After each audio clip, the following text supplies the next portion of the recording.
Este domingo estamos recordando los eventos que pasaron 8 días después de la resurrección del Señor en este segundo domingo de Pascua. Y en el Evangelio de hoy, al principio del Evangelio, San Juan nos relata en el capítulo 20, versículo 19 en adelante, nos relata los hechos, nos relata las emociones, nos relata la tensión que vivían los discípulos en la misma noche en la que Jesús resucitó. Había pasado alrededor de, ¿qué diremos? 14 horas más o menos desde que las mujeres les habían dicho que Jesús había resucitado. Apenas esa misma mañana San Juan y San Pedro habían corrido al sepulcro para ver lo que había sucedido, y dice muy bonito San Juan que cuando el discípulo vio que los lienzos estaban allí puestos, dice específicamente, el discípulo vio y creyó. Y sin embargo, el resto de los discípulos que están aquí reunidos en este aposento, en puerta cerrada, vemos cómo San Juan nos describe que estaban todos pasando un momento de inseguridad, de incertidumbre espiritual, y también un temor a la persecución. Incertidumbre espiritual y temor a la persecución. Este es el estado emocional de los discípulos. Esta es la batalla que los discípulos en aquella noche están teniendo. Y entonces el Señor, y es entonces en esta tensión que el Señor aparece e irrumpe en medio de ellos y les dice: paz a vosotros. Y con estas palabras y con su aparición, el Señor les demostró por segunda vez en ese mismo día que Él había resucitado. En el versículo 20 vemos cómo el Señor Jesús les anuncia una paz. El Señor les proclama, les predica una paz, de la que Él también nos habla en el mismo Evangelio de San Juan, una paz que es diferente a la del mundo. En el versículo 17 de San Juan, cuando el Señor ora por sus discípulos, en el 16-17, cuando Él les dice: en el mundo tendréis aflicción. Aún así, con esa aflicción, el Señor viene hablando de paz. Dice el Señor cuando iba a ascender: mi paz os dejo, mi paz os doy. Y dicen: una paz no como la que el mundo da. Y entonces Jesús irrumpe en ese ambiente de incertidumbre espiritual y temor a la persecución y les dice: paz. En algún momento me parece que estudiamos la palabra paz que utiliza aquí el Señor Jesús, y es muy interesante ver que cuando el Señor en el Antiguo Testamento, en el libro de los Números, le ordena a Aarón que bendiga a su pueblo, entre las palabras que menciona Aarón en la bendición sacerdotal, dice: el Señor te bendiga y te guarde, haga el Señor resplandecer su rostro sobre ti, tenga de ti misericordia. Y luego dice la última frasecita: y te conceda y ponga sobre ti y derrame sobre ti paz. Y sin embargo, ni aquí en el Evangelio ni en la bendición sacerdotal la paz significa simplemente quietud. La paz que el Señor habla ni siquiera se refiere a la ausencia de guerra, a la ausencia de conflicto. Esa paz es la que da el mundo. El concepto de paz que tiene el mundo es ausencia de guerra, ausencia de inquietudes, ausencia de problemas. Esa es la paz de la que habla el mundo. Pero la paz que el Señor nos da en la bendición sacerdotal, la paz que Jesús predica en esta noche, es mucho más grande. La palabra paz en hebreo y la palabra paz en griego significan plenitud. Cuando el Señor nos dijo a Aarón, y dales mi paz, lo que el Señor le dice a Aarón es que dales la plenitud de lo que soy. Fíjense, bendición te bendiga y te guarde, haga el Señor resplandecer su rostro sobre ti y tenga de ti misericordia. Fíjense, todo lo que Dios hace por nosotros, su bendición y su misericordia, es lo que esa paz nos da.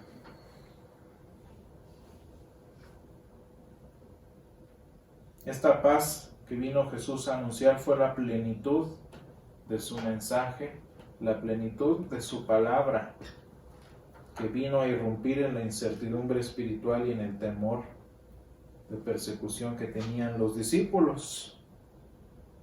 Fíjense cómo Jesús no solo les dice palabras, no solo va y les dice paz, no solo va y les anuncia cosas, Él mismo se vuelve esa paz que ante su incertidumbre les demostró que no había razón de temer. Jesús les pudo bien haber mandado un mensajero, ve y diles que tengan paz, como lo hizo el Señor en la bendición sacerdotal.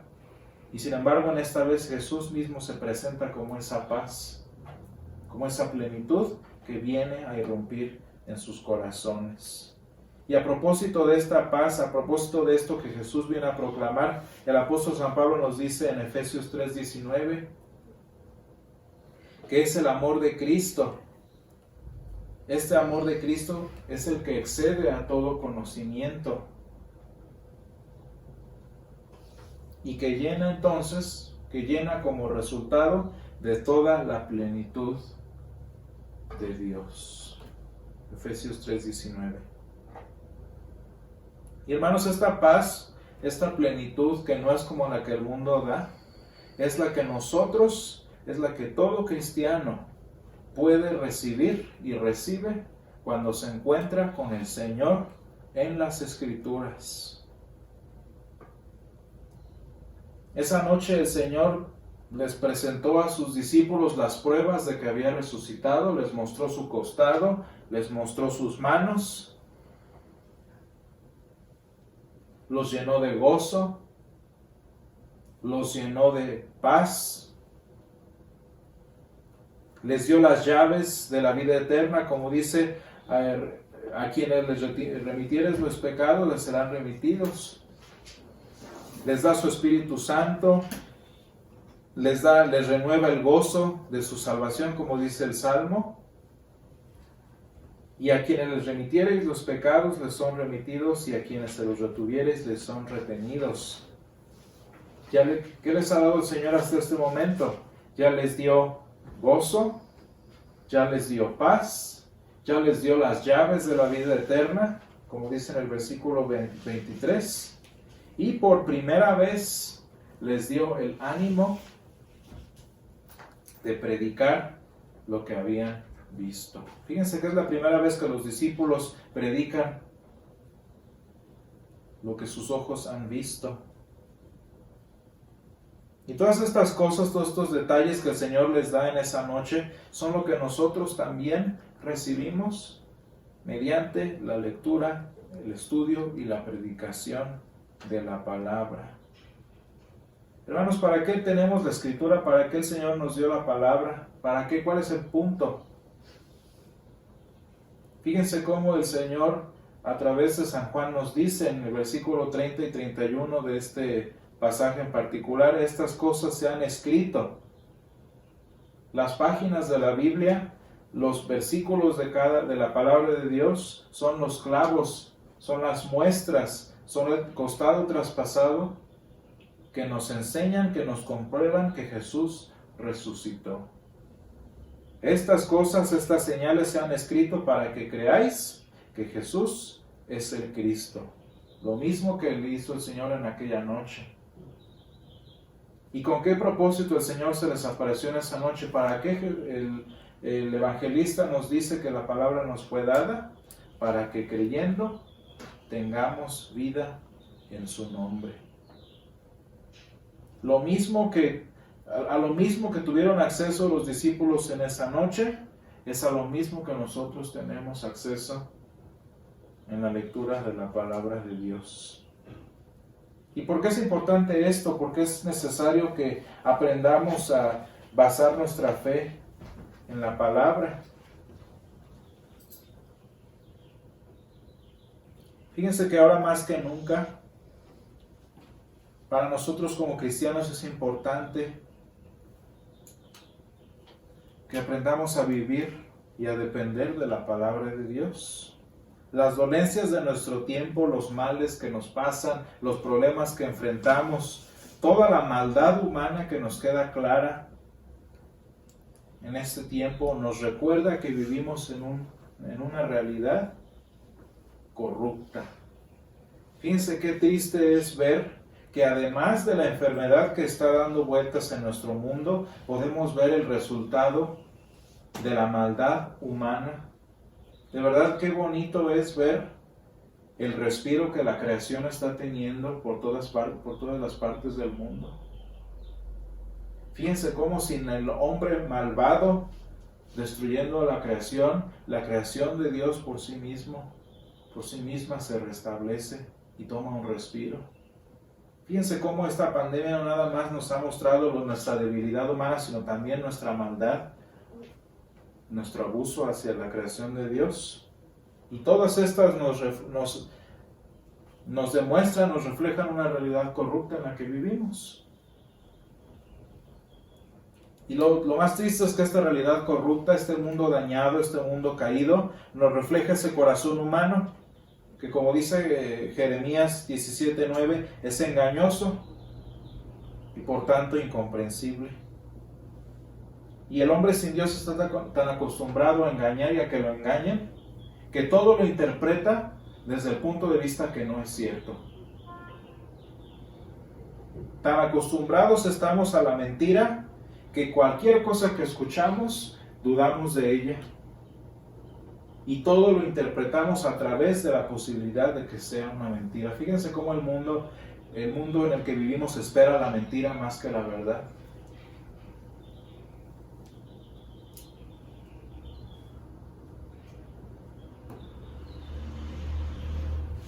Y lo triste es que las pocas veces en las que accedemos a la verdad, las pocas veces en las que vemos lo que es cierto, lo que sí sucede, en lugar de hacernos humildes hacia la verdad, nos ensoberbecemos en nuestras pocas capacidades. En lugar de que lo cierto que tenemos, en lugar de que lo verdadero que accedemos nos dé un corazón sensible a la verdad, nos ensoberbecemos, nos hacemos orgullosos. Y la actitud que, por ejemplo, en aquella noche tuvo Santo Tomás es la misma que nosotros tenemos en los momentos que por falta de fe dudamos de la palabra de Dios. Fíjense, hermanos, cómo a Santo Tomás en esa noche le proclamaron el Evangelio. En esa noche Santo Tomás recibió un mini sermón. Le dijeron los discípulos: al Señor hemos visto. Santo Tomás recibió el Evangelio, recibió la palabra de Dios que dice: al Señor hemos visto. Pero a pesar de que recibe la palabra de Dios, ¿qué actitud toma Santo Tomás? Fíjense cómo a él no le bastó. A Santo Tomás no le bastó la palabra y dice: no, hasta que yo no viere, hasta que yo no tocare con mi mano, dice, no creeré. Fíjense que lo triste es que la actitud que tiene Santo Tomás en San Juan 20:25 es la que leíamos en el Antiguo Testamento con el rey de Tiro, en esas profecías que dio el Señor en Ezequiel 28:2. El Señor confronta al rey de Tiro en una profecía y le dice: tú te sientes como Dios. Y dice: y te has sentado en el trono de Dios. Y el Señor lo exhibe y le dice: todo esto has hecho, todo esto has conseguido, y a ver, ¿en dónde vas a terminar? esta actitud que el Señor denuncia de Tiro es la que tiene Santo Tomás.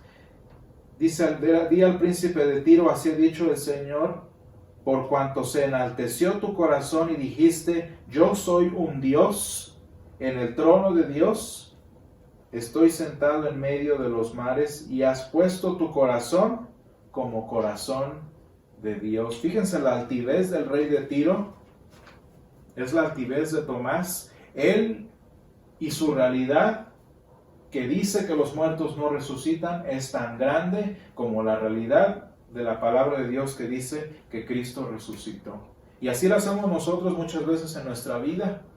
La realidad mía que me hace estar temeroso, la realidad mía que me hace estar nervioso, la realidad mía que me hace estar en incertidumbre espiritual, en temor de la persecución, a veces la ponemos tan alto como la realidad que el Señor nos presenta en la Escritura. Y llega un momento en mi vida en el que mis problemas, en el que mis temores, en el que mis fanatismos son tan altos como la palabra de Dios, que no escucho y no es cierto. Y aunque lea la palabra de Dios y aunque escuche, no voy a creer. Porque la palabra de Dios se vuelve insuficiente.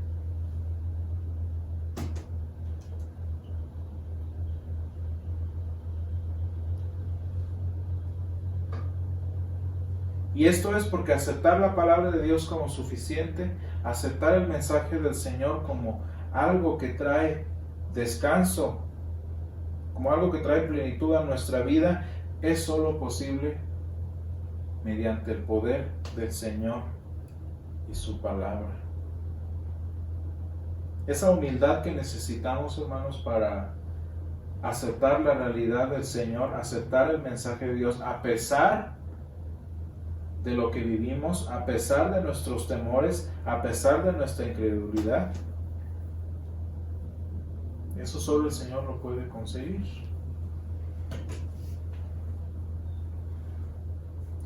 Y lo curioso es que incluso cuando Tomás en los 8 días siguientes viene y muy dueño de sí mismo y quiere comprobar que Jesús resucitó y todo eso, lo más curioso es que en ese pasaje el Señor Jesús es el que le dice, hazlo. Dice en el versículo 27, le dijo el Señor a Tomás, pon aquí tu dedo y mira mis manos, y acerca tu mano y métele en mi costado. ¿Quién es el que le está probando a Tomás la suficiencia de la palabra de Dios? El Señor Jesús. ¿Se fijan que ni siquiera Tomás lo consiguió? Tomás no llegó a ver, déjame ver. El Señor le dijo, hazlo.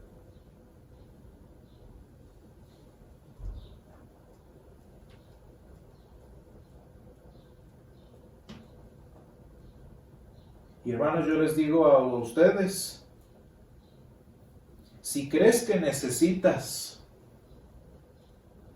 algo más que la palabra, entonces toma tu Biblia, estudia la palabra, escudriña sus pasajes, y yo les diría, como le dijo el Señor a Santo Tomás, no seas incrédulo, sino creyente.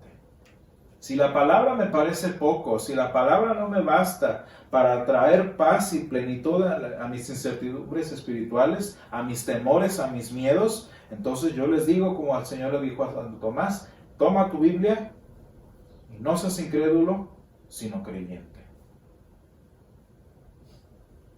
Lo más bonito, hermanos, del mensaje de este segundo domingo de Pascua es que quieran que no,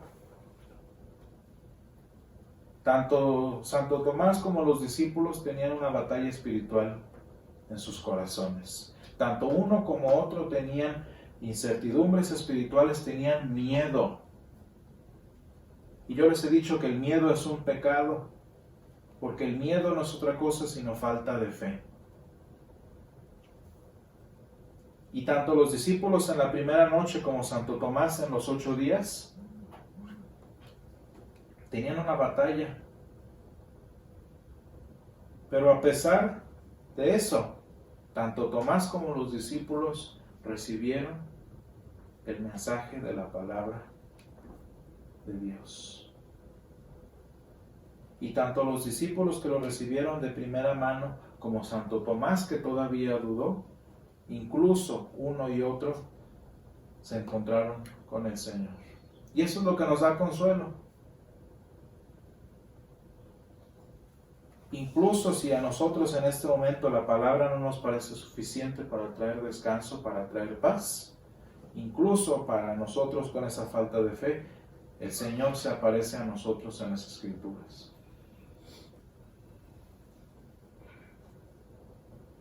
Y de una manera o de otra, el Señor está allí dispuesto a confrontar nuestra altivez de espíritu, a confrontar nuestros temores y nuestros miedos, para que creamos que Él es el Cristo, el Hijo de Dios, y para que creyendo tengamos vida en su nombre.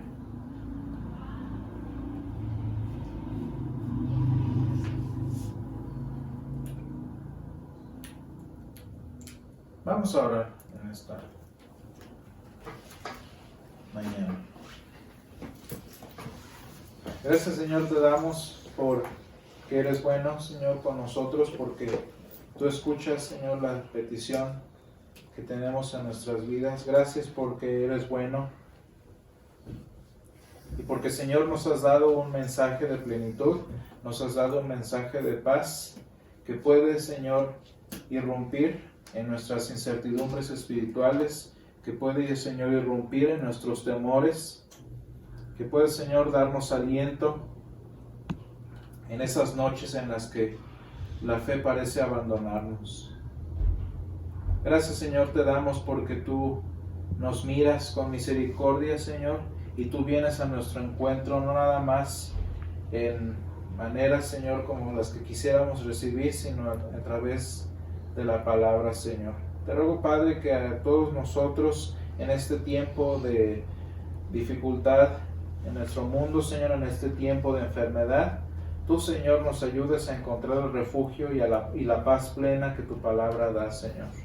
Te ruego, Señor, que hagas en nosotros crecer ese deseo de estudiar tu palabra, de escudriñar tu mensaje, Señor. Te pido, Señor, que uses tu palabra, que uses la lectura de la Escritura, Señor, para traer certeza espiritual para los que nos falta y valentía, Señor, y confianza para los que luchamos con el temor. Gracias, Padre, porque a pesar de que seamos incrédulos o a pesar de que tengamos incertidumbres, tú, Señor, estás dispuesto a venir a nosotros y ayudarnos a entender que tú eres el Cristo, el Hijo de Dios viviente. Señor, te pedimos que estas cosas que hemos aprendido se vuelvan realidad en nosotros y que nos sigas bendiciendo y nos sigas prosperando y sosteniendo en este tiempo en el que vivimos. Todo esto te lo pedimos en el nombre de Jesús. Amén.